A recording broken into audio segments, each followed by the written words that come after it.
plenty of distancing. I've never seen distancing like that. That's really very impressive. And welcome to the Rose Garden as we take powerful action to lower health care costs for America's seniors. Today I'm proud to announce that we have reached a breakthrough agreement to dramatically slash the out-of-pocket cost of insulin. You know what's happened to insulin over the years, right? Through the roof. Insulin. So many people, so necessary. For hundreds and thousands of seniors enrolled in Medicare, that's a big deal. Participating plans will cap cost at just $35 a month per type of insulin, and some plans may offer it free. So for everybody who's getting ripped off and paying tremendous prices, senior citizens, and Seema, I want to thank you because you brought this to my attention a long time ago, and you worked very hard on this day, and the press won't even cover it, but they'll cover things that are unimportant.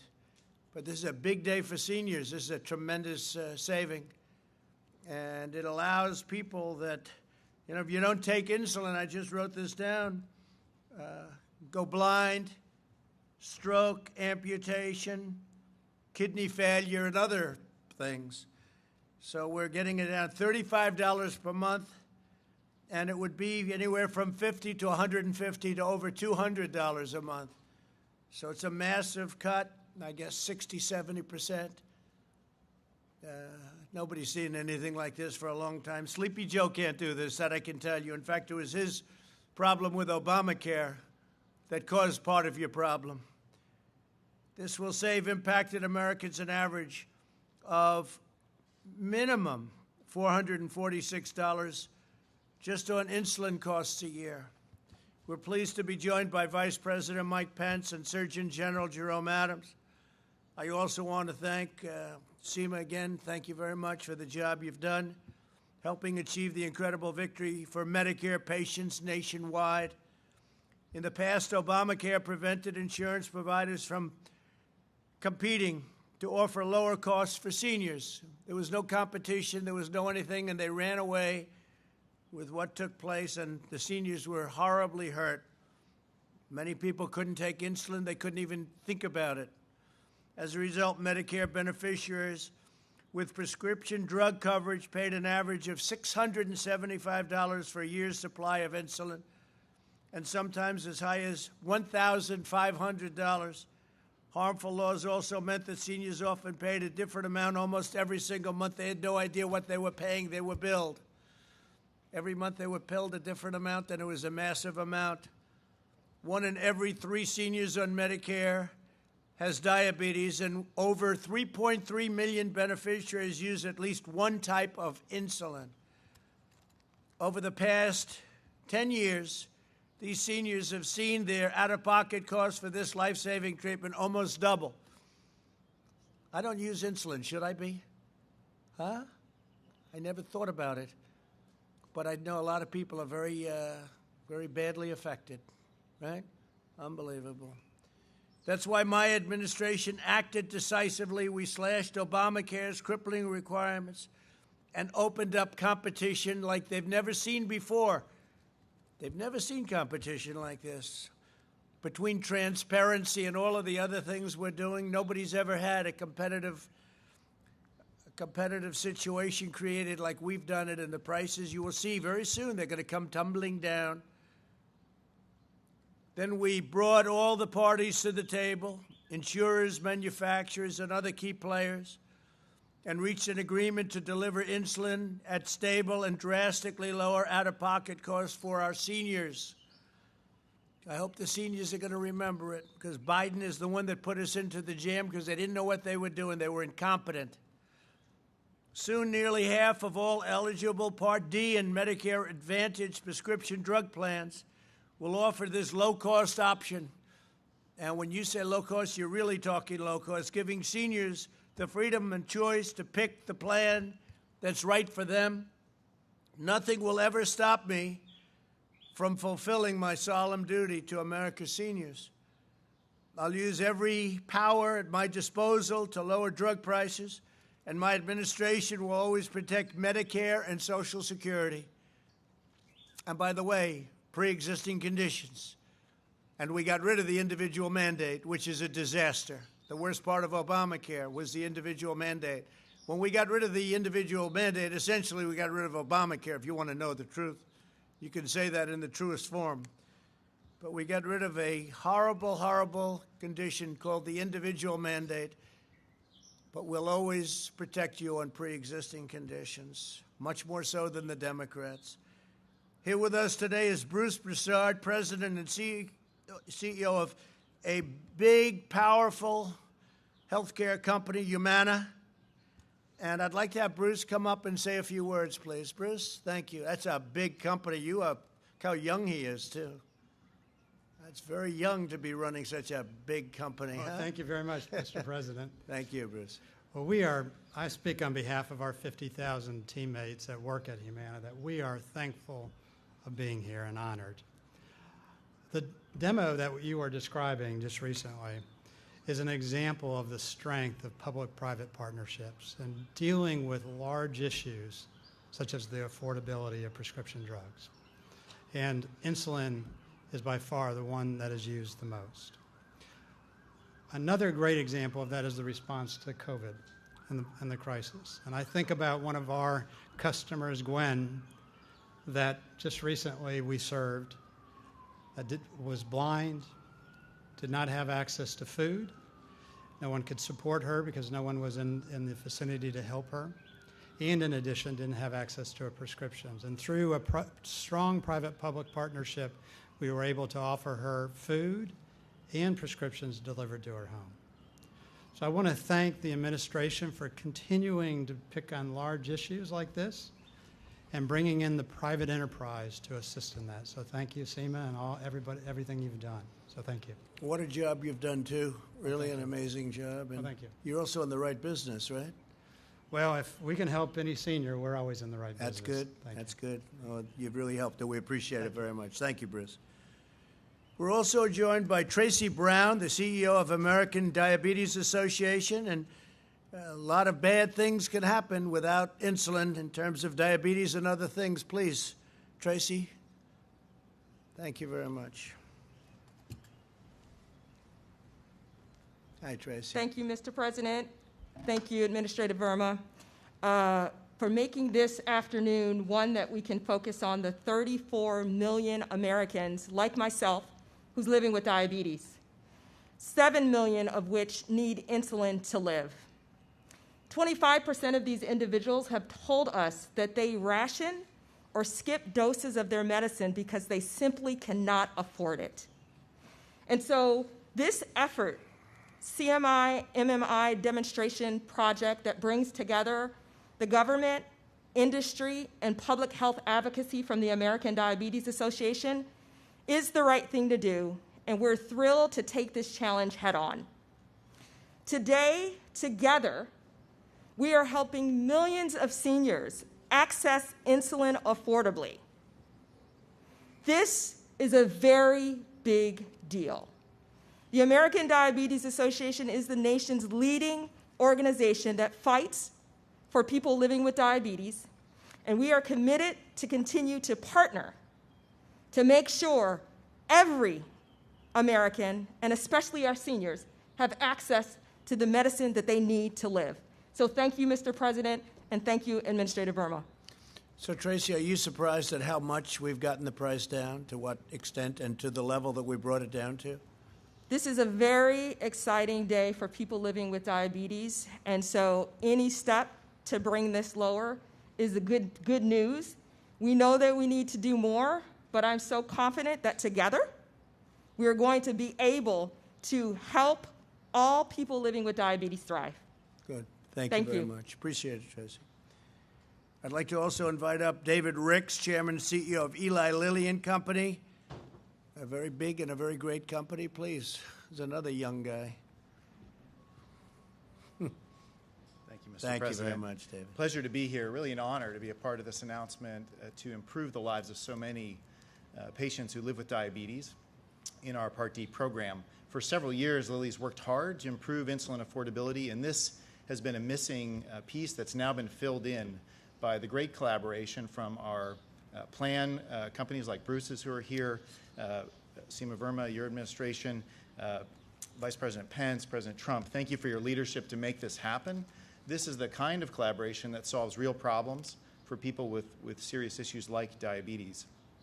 Today, if you take Lilly insulin, you will not pay more than $35 except for in the Part D program. And we're pleased to add this missing part to that equation so that starting next year, seniors will benefit from that same savings level, just a little bit more than $1 a day for insulin.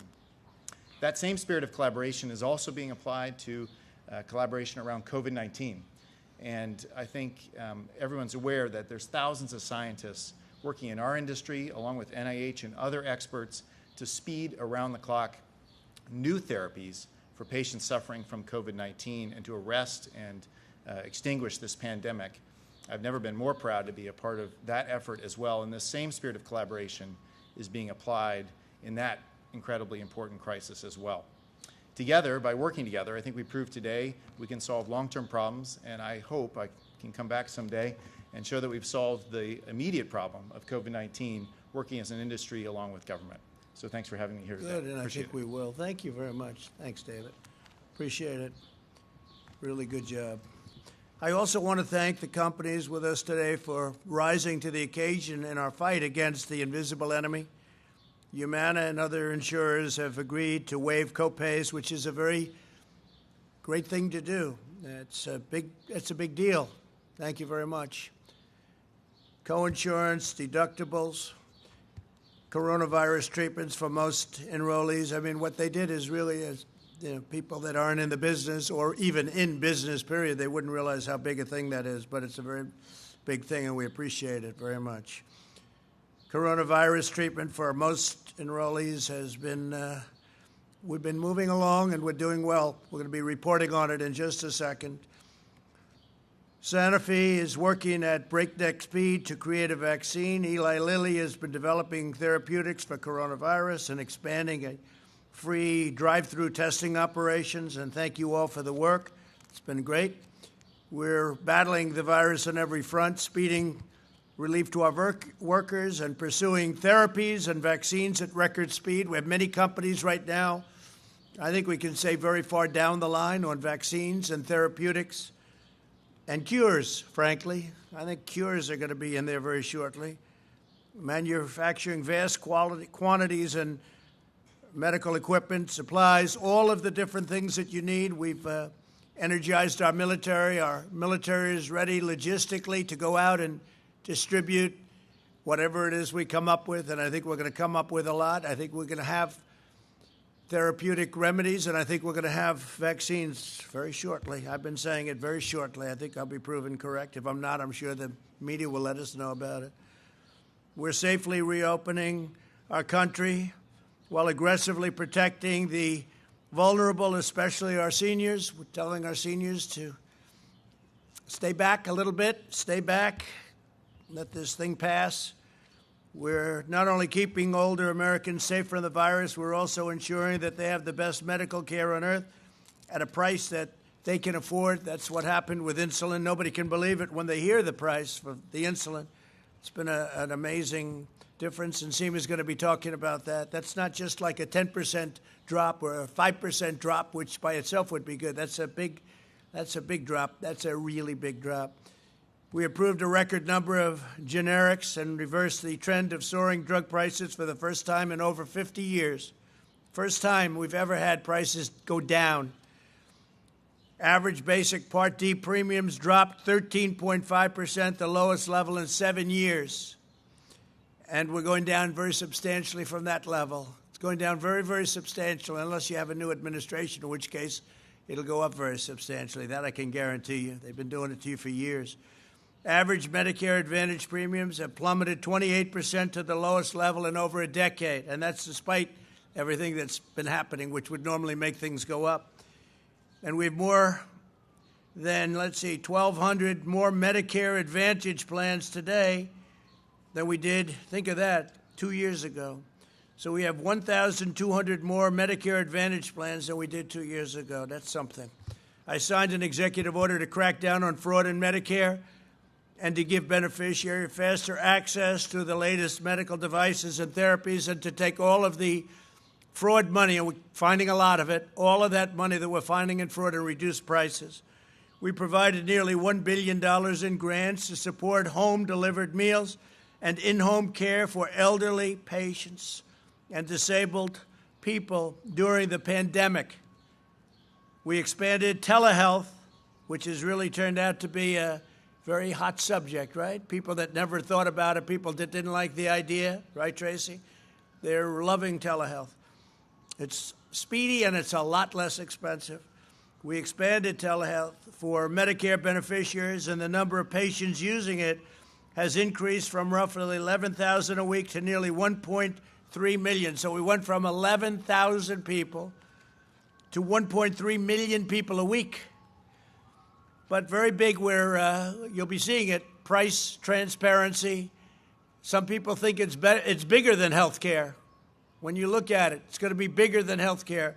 Price transparency. It was signed approximately 9 months ago. It's going through the process, and it'll be here by the first of the year. So I hope you're going to remember me just in case the unthinkable happens. But nobody else would have gotten it but this administration. Price transparency. It's a tremendous, it's going to cut your costs tremendously. And literally one of the biggest people in the field said, transparent, it's going to be a bigger thing. Price transparency, bigger than health care in a true sense. The cost of health care is going to come down very, very substantially. We're always working on pre-existing conditions and saving your pre-existing conditions. And as long as I'm president, you'll always be protected on pre-existing conditions. And surprise medical billing is something where people are surprised, never in a positive sense, and we've written that out, and that's going to be very quickly ended. So you're not going to be surprised, meaning badly surprised, very negatively surprised. It's a big thing. People go in, they go for an operation, they end up literally losing all of their money, losing everything over something that should not happen. Surprise medical billing. We're using every tool at our disposal to protect our nursing homes from outbreaks. You saw the disaster of how badly some of the governors handled nursing homes. It's a disgrace what they've done. What some of the governors have done is a disgrace. We provided states more resources to step up inspections, added shipments of personal protective equipment to all 15,400 Medicaid and Medicare certified nursing homes, and issued a strict new guideline that every nursing home resident and staffer be tested immediately and that all staff be tested weekly. So we're making it very, very tough. Every day of my administration, we're fighting for our seniors like never before. Our seniors are very special people. All of our citizens are special, but our seniors, we'd have to take care of our seniors. Our senior citizens have spent their entire lives working hard, supporting their communities and families, and paying into the system. We will not rest until they get the kind of care and support that they have earned and that they deserve. Now I'd like to ask Vice President Mike Pence to come up and say a few words, followed by Administrator Verma. And I would just like to thank you again for the great job you've done. So we'll have Mike speak, and then you'll speak, and thank you very much. Go ahead, Mike. Thank you. Thank you, Mr. President. And let me say what a privilege it is to be here with business leaders and activists who have been standing with you, standing with the White House Coronavirus Task Force from the very beginning. It truly has been a public-private partnership that's marshaled not just a whole-of-government approach, but a whole-of-America approach. And we see that evident today in this historic step for America's seniors. And let me join the President in expressing our profound gratitude to the servant heart that each one of you have brought and all of your employees have brought. The importance of today's announcement cannot be overstated, Mr. President.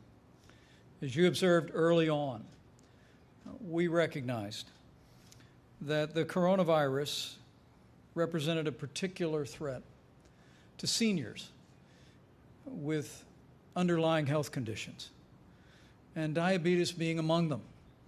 And today's step ensures that as we continue to work to safely reopen our country, we're going to make sure that our seniors have access to affordable health care, to insulin and treatment, to be able to meet that moment along with us. Mr. President, we gather today with the news that more than 98,000 of our countrymen have succumbed to the coronavirus, and their families are in our prayers and in our hearts. But because of the cooperation and the compassion of the American people who have heeded your guidelines for America, who have listened and continue to listen to state and local authorities, we know that there are tens of thousands of American families that have been spared that heartbreak and loss. And we will express our gratitude to the American people for your incredible cooperation, the social distancing, the steps that you have embraced, the way you have been willing to forfeit aspects of your personal freedom to put the health of others first. But the good news is, Mr. President, that because of the steps the American people have taken, heeding your leadership and the guidance of state and local officials, we're getting there. And we're starting to reopen America as we speak in a safe and responsible way. In fact, Mr. President, every state in the nation has now taken at least some steps to reopen their economies. 52 states and territories have opened retail, curbside to go with reduced capacity. 44 states, we're glad to note, have opened up elective medical procedures in hospitals and clinics around the state. 38 states and territories have reopened personal care under strict hygiene protocols. 37 states have reopened restaurants. 34 states have reopened non-essential businesses, and the list goes on. And I think most meaningful to you, Mr. President, is so far 30 states and territories have reopened houses of worship under guidance of reduced capacity while allowing people to come back together in fellowship and prayer. This has all been made possible because of the whole of government, a whole of America approach, Mr. President, that you initiated when you launched the White House Coronavirus Task Force back in January. And before I step down, let me at least share a few encouraging words that we shared with America's governors today about the progress that we all have been making. Because to continue to safely reopen, we believe it's absolutely essential that we increase visibility by expanding testing across the country so that we can ensure that, that we can identify outbreaks where they occur. It's interesting, as you watch the daily numbers, new cases are declining around the country, and even more dramatically when you realize that a significant portion of new cases every day are actually in outbreaks in specific businesses or, as we've discussed today, in nursing homes or in meatpacking plants. But I'm proud to report, Mr. President, because of the partnership that you forged with commercial laboratories around the country, 14.1 million tests have been performed. And I heard again today from governors across America how they have been, in many cases, exceeding the demand in the testing that they've made available. In fact, Governor Phil Murphy of New Jersey informed me that he had promised the people in New Jersey that he would be doing 20,000 tests a day. But in partnership with the federal government, as we've been providing testing supplies and accessing resources, he told me that they actually cleared 30,000 tests a day in New Jersey. And most importantly, in that state, where at one point nearly 40% of those tested had tested positive for the coronavirus, and now the governor of New Jersey informed us that they're less than 5%. But they're hardly alone, Mr. President. 42 states are now testing at less than 10% positive rate, and 20 states are testing at less than 5% a positive rate. The reality is that now all 50 states, with the support that we've been providing, sending swabs and test tubes and medium on a weekly basis at your direction, now all 50 states have tested more than 2% of their population, giving us a much greater capacity to identify outbreaks as they occur and protect our citizens. And the progress in evidence is clear. All across America, we see hospitalizations continuing to decline. New hospitalizations have declined steadily in the chart that you see before you from April until today. And most importantly, while the president often says that one loss is too many, we welcome word that fatalities are declining precipitously all across the country. In fact, yesterday in America, there were just 505 Americans who succumbed to the coronavirus. And that number we hadn't seen that number in daily losses since March. The reality is, because of the cooperation and the compassion of the American people, we're getting there. We're getting there, America. And Mr. President, at your direction, we're going to continue to work closely with states around the country to expand testing and resources. We're going to continue to make sure personal protective equipment flows. But finally, what we're going to continue to do is focus on the most vulnerable. Even as we begin to see evidence that we are starting to put this coronavirus epidemic in the past, all the more we are going to continue to surge the resources and surge the kind of testing and partnership with states and healthcare providers to ensure that our seniors and anyone with an underlying immune deficiency, anyone that's vulnerable to the coronavirus, is immediately identified and protected by every measure that's possible. So, Mr. President, I thank you for the opportunity. We heard great enthusiasm from governors all across the country in both political parties today. We're making great progress, and I truly do believe that with the continued partnership that we have forged with state and local governments, with the tremendous efforts of our healthcare workers around America, and with God's help, we will reopen America. We will continue to reopen our country safely and protect our most vulnerable as we do. So thank you, Mr. President. Thank you, Mike, very much. And I think I'll just add on to what Mike said. If we didn't act quickly and smartly, we would have had, in my opinion and in the opinion of others, anywhere from 10 to 20 and maybe even 25 times the number of deaths. We closed the border to China, meaning we put on the ban, people coming in from China. That was a very big moment. As Dr. Fauci said, we saved thousands and thousands of lives when we did that. And that's true, but I think we would have had anywhere from 10 to 20 or 25 times the number of deaths if we didn't act the way we did, and also if we didn't act swiftly. So we're very proud of our team and our task force, and Mike, great job. Seema, please. Good afternoon. I want to start with thanking the one person that's responsible for today's announcement, and that's President Trump. He's been steadfast in his commitment to lowering the cost of drugs and protecting the Medicare program and making sure it works best for seniors. The president also knows that it's the free market that leverages competition and negotiation, that is what can lower cost and improve quality for the American patient.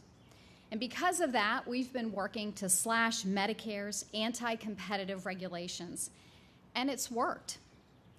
In the Medicare Part D program, as the president said, we are seeing low premiums, a 7-year low.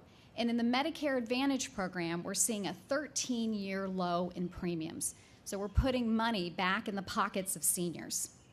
And that means $3 billion in savings for patients and $6 billion in savings for taxpayers. And in absence of a congressional solution, we applied those same principles to lowering the cost of insulin. We are waiving Obamacare laws that disincentivize plans from lowering cost sharing for our Medicare beneficiaries. And this is important because we know that beneficiaries struggle to pay their insulin costs. It's patients like Cindy from Rochester, New York. She told us that the high cost of insulin has impacted her health and that she's been forced to ration her insulin. She said, I know that it's not good at all for my health, and I'm sure that I've affected some organs negatively because of that lack of money to purchase insulin. But no longer, thanks to the President's leadership, Medicare seniors will pay no more than $35 for their insulin, and that's per month, and that's for all forms of insulin through all phases of the Medicare Part D program. I also will say that some plans are free to even go below the $35, and so they could even see lower premiums as well. I'm also proud to say that we have over 88 health plans that are participating in this model, and that represents over 1,750 plans that will offer this low-cost insulin. These plans will be available during this year's open enrollment, which starts in October. And I want to thank the manufacturers and the health plans for stepping up to the plate, for coming together to negotiate this great senior savings model. It's going to make such a difference to the lives of many seniors across the country. And I am optimistic that this could be a model to lower the cost of many other drugs in the Medicare program. And thank you again, President Trump, for bringing lower cost priced insulin. Our seniors are going to be saving an average of 66% in their insulin cost, and this is nothing short of a godsend. And with that, I think we're going to hear from one of our Medicare beneficiaries. Thank you. Great. Thank you, Seema. Hi, my name's Alan Artfield. I live in the Hudson Valley in New York. I'm 68 years old and I rely on Medicare Part D. I've been a diabetic for over 10 years. And during that time, I've watched insulin prices rise dramatically. I pay $400 a month now for insulin. I appreciate President Trump putting a policy in place that will help people like myself for the future as far as insulin products. Thank you. That's very nice. And many, many people feel the same way. They can't actually believe it. $35 and less. And less. And they were being ripped off at a level that nobody's seen before. But that's true with a lot of other things, and we're taking care of them too. So I want to thank everybody for being here, in particular these great executives. Thank you very much. Thank you very much. You were very impressive in your speech, by the way. Thank you very much. John, please. Mr. President, can you tell us what you plan to do regarding sanctions against China for its pending actions against Hong Kong? And do you also intend to put restrictions on F and J visas for students and researchers coming into the United States from China? Your question's early. We're doing it now. We're doing something now. I think you'll find it very interesting, but I won't be talking about it today. I'll be talking about it over the next couple of days, John. Okay? But it's a very important question. Yes, please. Anybody? Yeah, please. Mr. President, two questions about a couple of things you've tweeted about in the last few days. Were you meaning to criticize Vice President Biden for wearing a mask yesterday? And can you explain why you've been tweeting about a conspiracy theory that has been proven to not be true? No, Biden can wear a mask, but he was standing outside with his wife, perfect conditions, perfect weather. They're inside, they don't wear masks, and so I thought it was very unusual that he had one on. But I thought that was fine. I wasn't criticizing him at all. Why would I ever do a thing like that? And your second question was? I couldn't hear you. Can you take it off because I cannot hear you? I'll just speak louder, sir. Oh, okay, good. You want to be politically correct. Go ahead. No, sir, I just want to wear the mask. Go ahead. The second question was about your tweets about the woman who died, who you're suggesting that Joe Scarborough was responsible. Yeah, a lot of people suggest that. And hopefully someday people are going to find out. It's certainly a very suspicious situation, very sad and very suspicious. Question, please? I asked you not to tweet about it anymore, sir.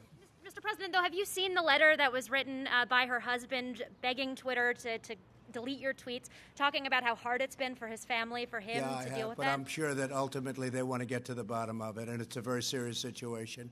I also saw a clip with Joe and Imus where they were having a lot of fun at her expense, and I thought it was totally inappropriate. No, it's a very suspicious thing, and I hope somebody gets to the bottom of it. It'll be a very good thing. As you know, there's no statute of limitations, so it would be a very good thing to do. Okay, who's next? Any questions on insulin? Yeah, please. Mr. President, there's a bill in Congress that's related to the Uyghurs. It passed the Senate. It's going to be up in the House. Are you willing to sign that? We're taking a look at it very strongly. They're going to report this afternoon. I'll be looking at it this afternoon. Something special that you mentioned on China, does that include sanctions? No, or does that? It's something you're going to be hearing about before the end of the week, very powerfully, I think. Yeah, please. Yeah. Is there any reason why someone who does not have diabetes would take insulin? Is there any sort of medical reason for that? I could ask that question to anybody like to discuss that. Do you want to discuss it? Please, go ahead. Do you know the answer? Either one of you or both. Come on, let's get these highly paid executives up here to give the answer. Seema? Please, Jerome. We picked a good one. We got it right. Well, thank you, Mr. President. Thank you. And I think it's important for everyone to know that, as Tracy Brown highlighted earlier, 1 in 3 Americans is actually either diabetic or pre-diabetic. And I would encourage folks to go to diabetes.org/risk-test. So diabetes.org/risk-test to find out if you are at risk for diabetes. As far as insulin goes, we know that, again, 7 million people actually are dependent on insulin. We know that from a type 1 diabetes standpoint, 1.6 million Americans have type 1 diabetes, and most all of them are dependent on insulin. Your body, Mr. President, actually makes insulin endogenously, and people such as you and I, we make our own insulin. So yes, we do utilize insulin, but we make it ourselves. Other people who have diabetes oftentimes need exogenous insulin made by many of these great manufacturers here so that they can be healthy and live long and successful lives. And make no mistake about it, if they can get affordable insulin, they can live a long and healthy life. And that's what we're here for today. Today is a very important day. It is a monumental day because, Tracy, we've been working for years to try to address the price of insulin. For years. This is an important day, and I want to thank you, Mr. President, and I want to thank all the people here for making that insulin affordable to more people. Thank you very much. And Tracy, do you agree with that? And the question I found to be a very interesting one, but is that an unusual question or an unusual circumstance?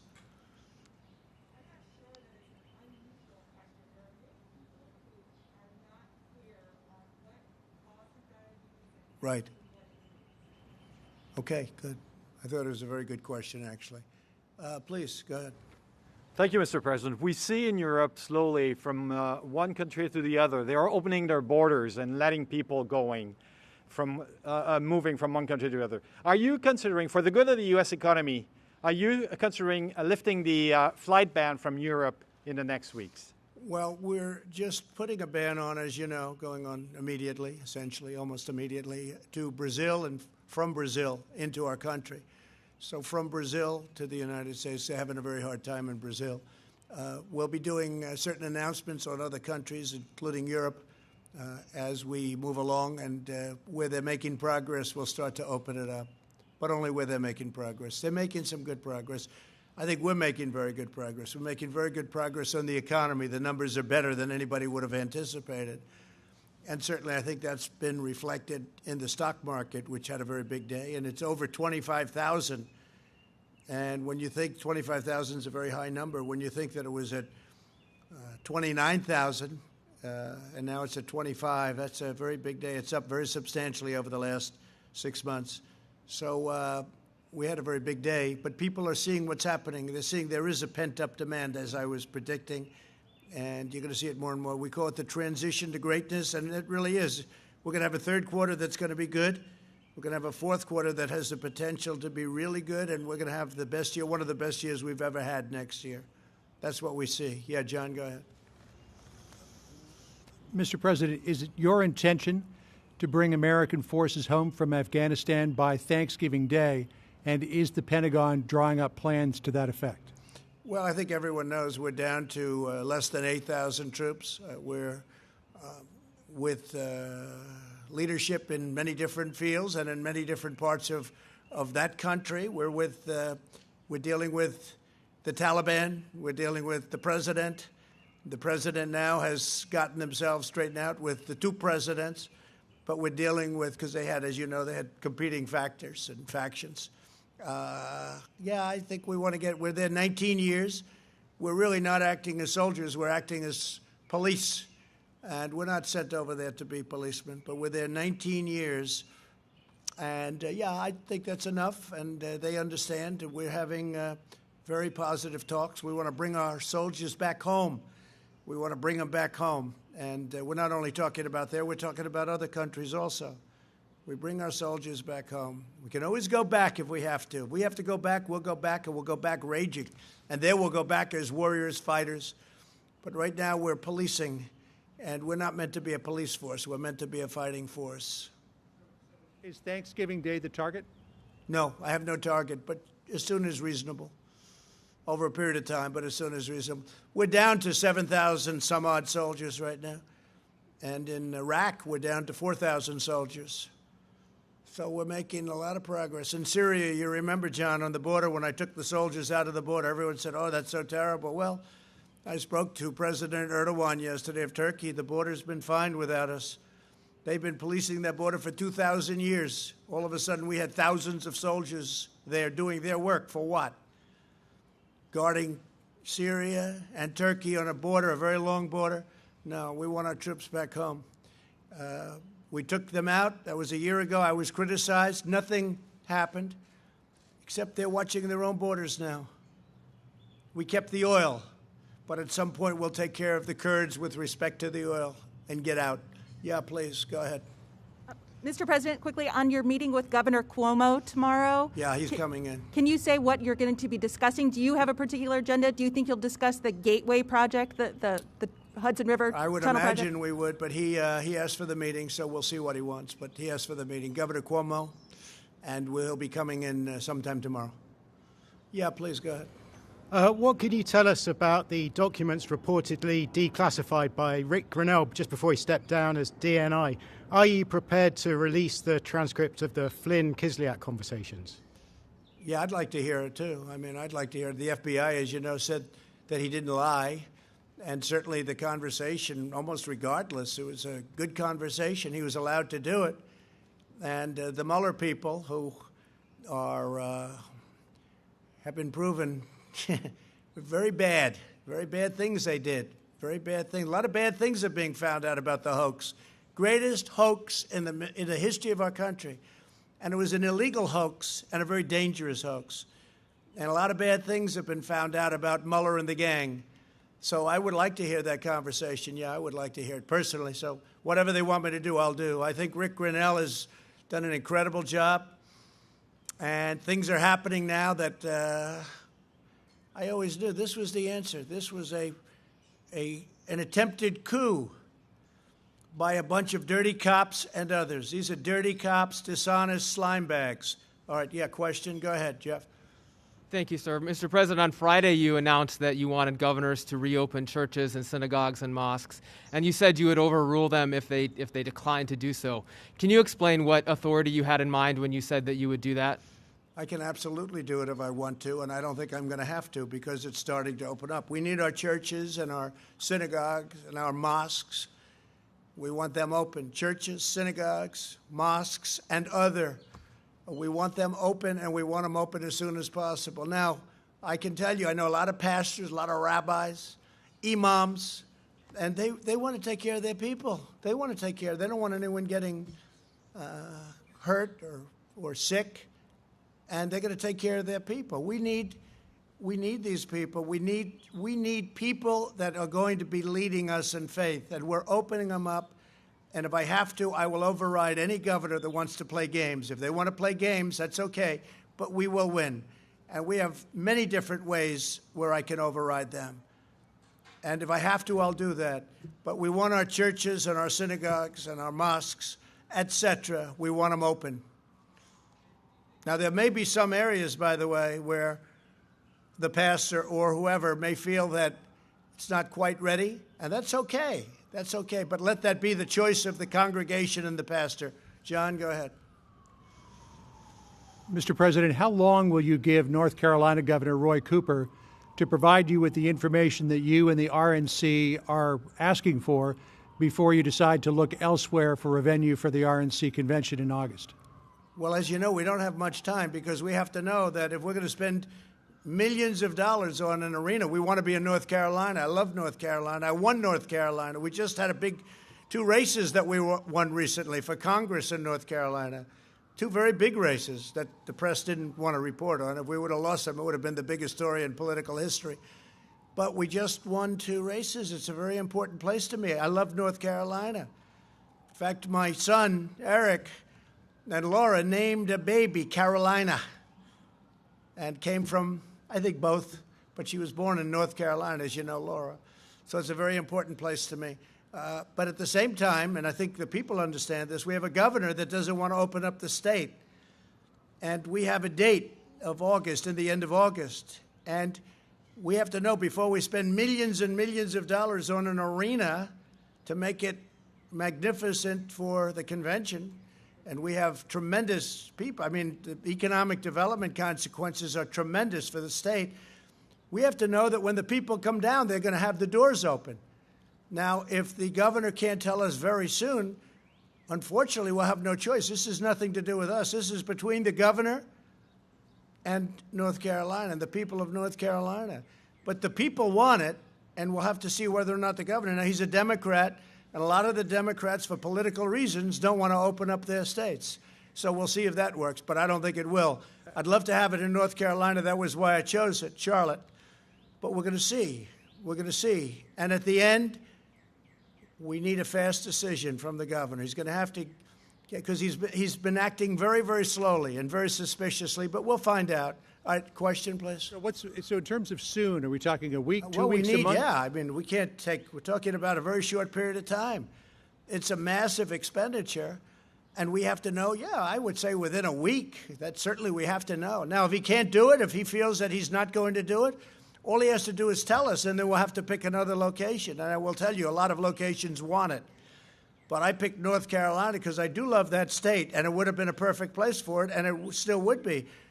But he's got to say that, when thousands of people come to the arena, that they'll be able to get in. Does that make sense? I mean, we'll spend millions and millions of dollars on this magnificent design.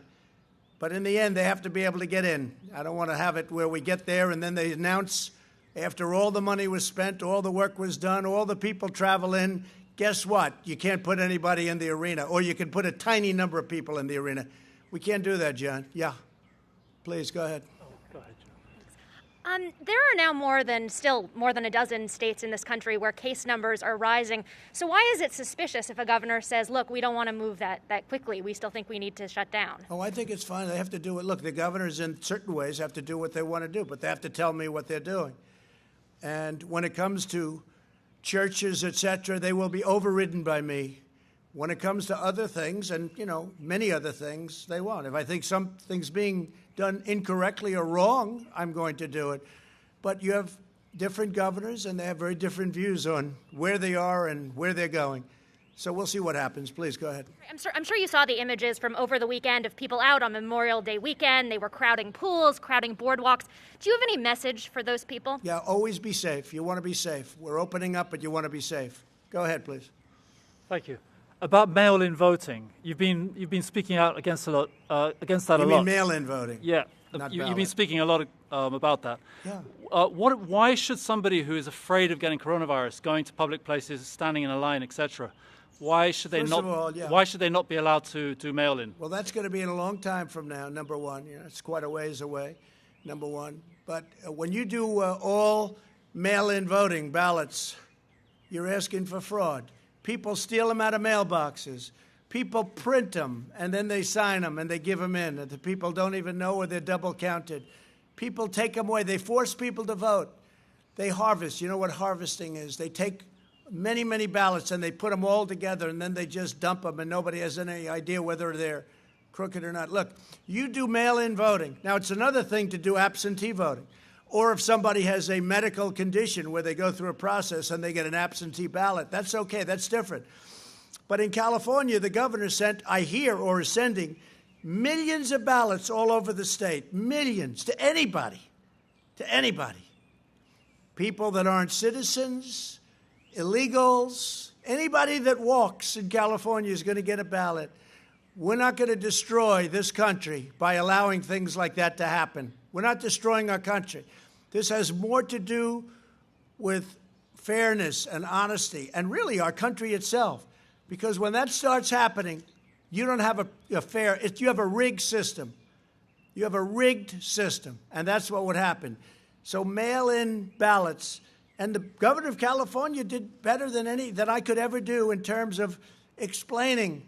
When he sent out, or will send out, and I don't know, I think it's maybe partially already done, millions and millions of ballots to anybody in California that's walking or breathing, many of those people don't have the right to vote. Well, they'll be voting. And you know what? We're not going to let it happen because you're subverting our process and you're making our country a joke. And the Democrats are doing it because, in theory, it's good for them, although last week we won 2 big races.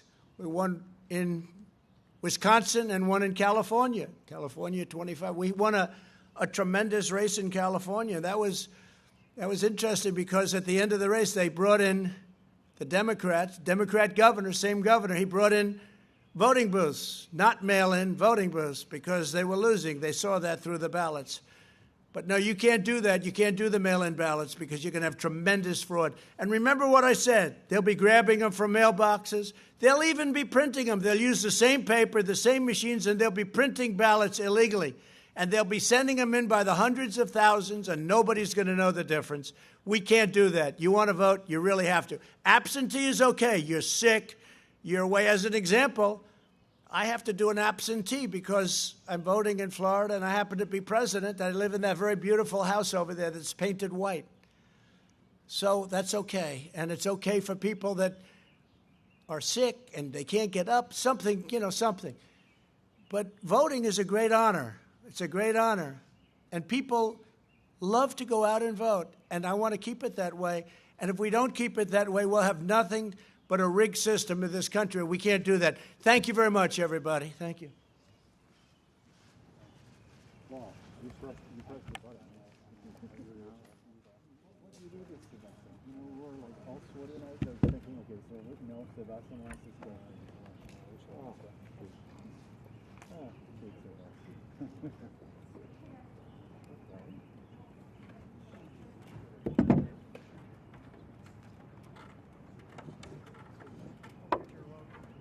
Yeah, exactly.